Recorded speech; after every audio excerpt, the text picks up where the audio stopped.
I've noticed a pattern. Most ambitious, high achieving, over responsible women are also eldest daughters. I'm an eldest daughter, which is why this topic resonates with me, and I hope that it resonates with you too. That's what we're going to talk about in today's video, how being an eldest daughter and all of the things that come along with that puts us in a position to be over responsible and perfectionist that leads to overworking, burnout, and just putting our work and responsibilities first before ourselves. As always, I have my notes here because I don't want to get off track. And I've been having some issues with my audio. If you saw yesterday's video, apologies. But staying true to not being a perfectionist, I just put it out and moved on to the next day. As I was saying, I'm an eldest daughter. I have two younger brothers, and I'm the only girl. And my siblings and I are spread apart. Like we have a lot of years between us. So I never thought about, of course, I know I'm the eldest daughter, but I never thought about being the eldest daughter in the way that you hear people talk about being the eldest daughter, because I did not, for my experience, I was not like a caretaker of my brothers.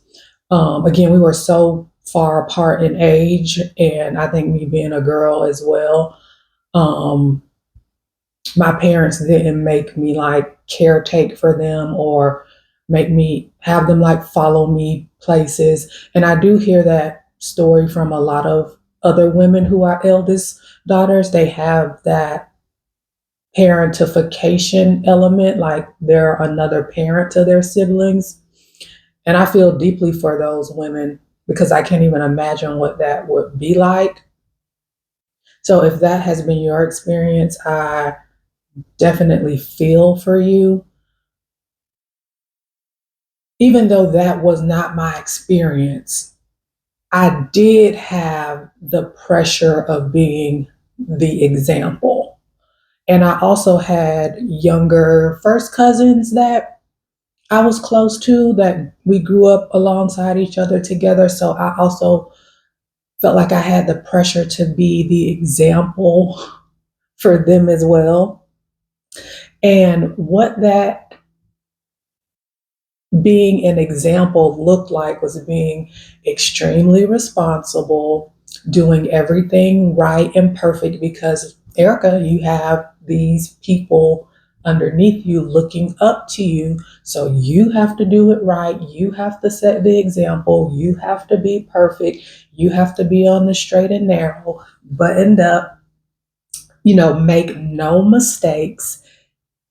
It was just a lot of pressure, of course, that I didn't know that or even feel like that at the time, but I did have that pressure to be the example. Again, like do well, get good grades, don't get in any trouble, don't get pregnant, don't have all these boyfriends, like, go to college, get your degree, get a good job, like do well. Like you hear like just rambling off all of that stuff is like, that's a lot. That's a lot. So that was my experience as the eldest daughter, being the responsible one, responsible Erica. It's so funny. It's so funny that identity was, I mean, it carried along through my entire life. I'm laughing because in high school, I know, see, I'm getting off on a tangent, but that's okay. I have my notes. I can circle back around. In high school, I was, you know how like when you get to senior year and you have like most likely to succeed, most likely to A, B, C, D, and E. Well, in my high school, I was in two categories. I was under best dressed and I was under most reliable. And guess which one I won? Most reliable. Like I'm just thinking back to that, like that was crazy. And it's like I took pride in being reliable. Like people could always count on me. You know, my friends could always count on me. Like just like I'm as I'm talking and making this video, like I'm actively like reflecting back to that time. I was voted most reliable in school, like the entire senior class. Oh my gosh, the entire senior class voted me most reliable. So you see this eldest daughter trait. Oh yeah, it runs deep. It runs really, really deep.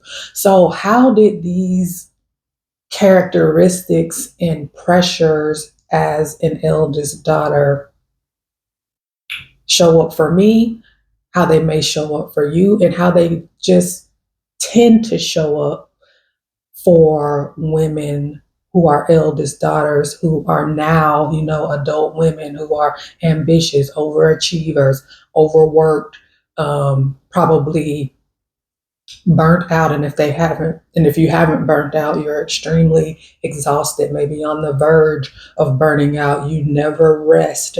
And when you do rest, you're performing rest, not really resting your mind and body in a way that truly feels feels your soul, feels your body, and just really restores you. So the way some of those things showed up are perfectionism, of course.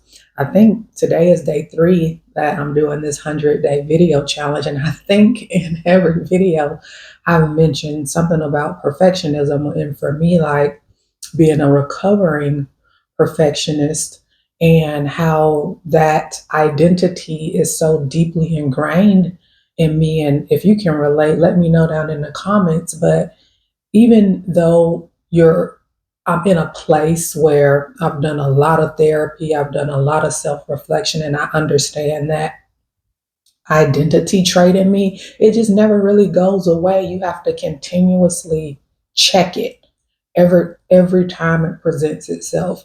And when you're still identify yourself as ambitious or higher achiever, you're just a person that has vision and you have goals that you want to achieve, or you're building something special, those perfectionistic traits will always try to rear their ugly head. So perfectionism is how it shows up. Overachieving is definitely how it shows up. Being the eldest daughter, all throughout school, I got straight A's. Like a B would come on my report card every now and again. I mean, I had it so bad to where even in graduate school,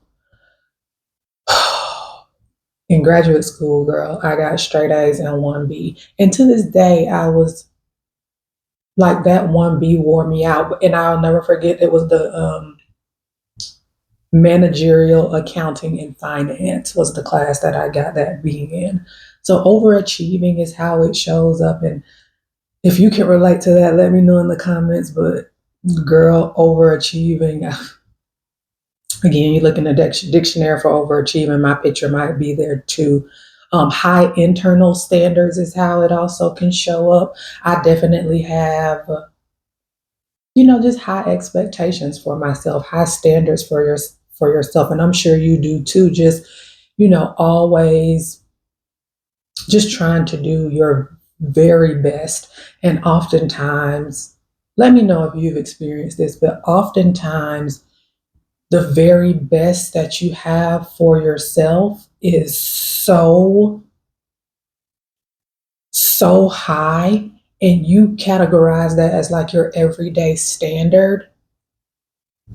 And it's like 250 above like what everybody else is doing. You know what I mean? So like your standards for yourself are just so high, and then kind of when you are able to get out of it, or I can say when I was able to kind of get out of that and then kind of evaluate the people around me, especially when I was in my clinical career and when I was in leadership, in those moments where I could look around, you're just like, wow, almost like your almost like other people's 100% is maybe your 50 to 70%. I'll leave it there. Also, it shows up as feeling responsible for outcomes, maybe other people's outcomes or other people's lives, and being the dependable one. Again, like I said, I was voted most reliable. Like that eldest daughter in me just always showed up. Like it was just a key character trait that I was going to be reliable. I was going to do what I said I was going to do. If I said I was going to do something or show up somewhere, I was going to be there. And I'm still that way today. If I say I'm going to do something, I'm going to do it. Like you can always count on my word. If I feel like I can't, of course, I'm in a season now that if I feel like I can't do it or I don't have the capacity to do it, then I'm not going to agree to do it. But if I've given you my word that I'm going to do something, I'm definitely going to do it. If I giving you my word that I'm going to show up somewhere, I'm definitely going to show up somewhere. And as I was stating earlier, I didn't even realize, I mean, of course, I know I'm the eldest daughter, but I guess I didn't realize until maybe last year that I was having some of those, or I had many of those, or probably the textbook of like eldest daughter syndrome, even though my experience was not the typical eldest daughter identity that you hear people talking about, like caretaking for the younger siblings, although that wasn't my experience. Excuse me. I I just realized last year that I still had many of those eldest daughter characteristics, although my experience did not look like the commonly talked about eldest daughter experience. Yeah. What what how can I say this?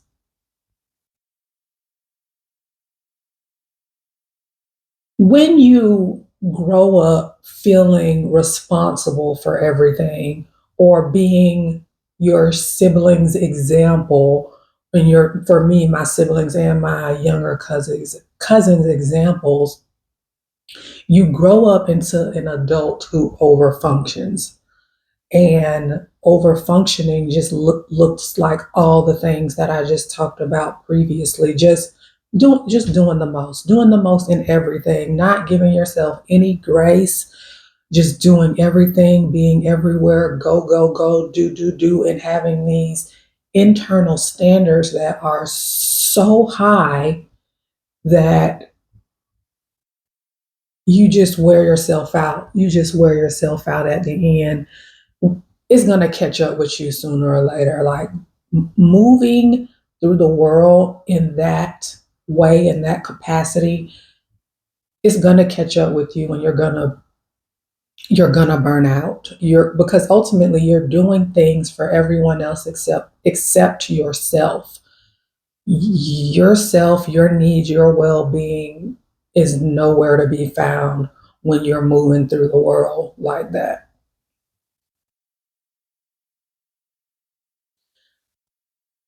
So what I am learning in this season, or what I'm continuing to learn, is that I'm not responsible for everything and everybody. And I think I kind of really learned this lesson when I was in corporate leadership. I think it, I think being aware of this allowed me to develop into a good leader once I was able to get my mind around, like, you're not responsible for everyone or everything. You can help, of course, you can provide guidance, you can provide assistance, you can provide resources, but ultimately, people have to do what they need to do for themselves. So that's one thing I'm unlearning. I'm not responsible for everyone and everything. I'm also learning that I don't have to carry everything in life by myself. So I think being an eldest daughter too, like, let me know if you can relate to this, but it's hard for us to ask for help. And I think ambitious, overachieving, high achieving women in general, it's difficult for us to ask for help. But again, as I'm reflecting over all of my experiences and showing up here on YouTube in this way, I'm reflecting on how that eldest daughter trait played into all of this. Asking for help has been difficult, and I'm slowly but surely getting better at that. I still have, of course, setbacks, but what I found is that, you have a few key people in your life who you can always count on. My parents, I can always count on them to help me if I ever needed anything. I have a few good girlfriends in my life that I can count on if I needed anything. And I have a few mentors. I think now, while I'm in a season of building this new life and building a business, that's been difficult to find support where I could ask for help. But slowly but surely, I'm getting around people where I feel like I can trust them. That's a whole nother thing, girl. The trust. But feeling like you can trust them to ask them for help or guidance or advice in certain places of building a business. I'm just thinking on that. So, and I feel like this all connects back to being ambitious because ultimately, I like being ambitious. I'm not trying to get rid of being an ambitious woman, but what I have learned and what I'm making these videos for, and I hope other women, I hope you can relate, and you're in a season maybe where you're thinking about this differently. I've built a different relationship with ambition.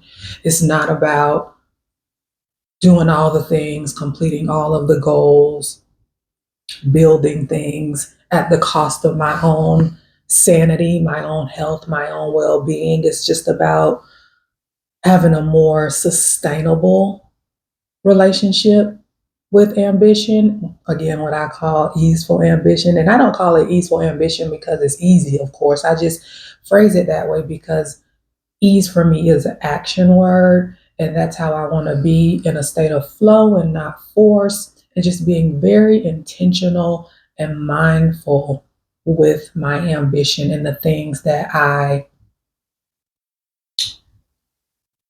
direct my ambition towards. Also, my ambition is in a place now where rest and creative expression is a part of my ambition. I am deeply, deeply connected to rest, all types of rest, and I'm connected with my creativity. And I also feel like this will be and can be a whole different video, but ambitious professionals, women, leaders, entrepreneurs, you don't realize how creative you're being in your everyday activities, like the way you lead, the way you manage, the way you execute, the way you problem solve. All of those things are creative, or you're using your creativity, and not in an artistic way, but it's applied creativity.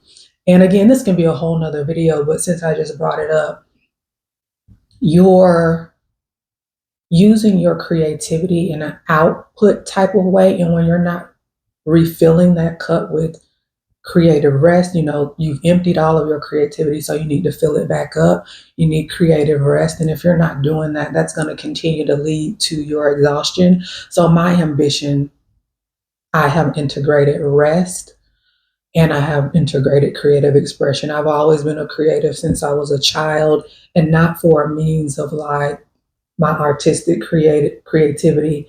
I paint, I cross stitch, I write short stories, I do many, many things. I'm looking in my room here. I did a tufted rug. I'd like creativity in all types of formats, especially visual creativity. I go to a lot of museums, but I say all that to say that my ambition is fueled and is sustained when rest and creative expression is a part of my everyday life, which I've come to integrate those things now. And it's made all of the difference in having ambition that is sustainable and that doesn't drain me, wear me out, wipe me out.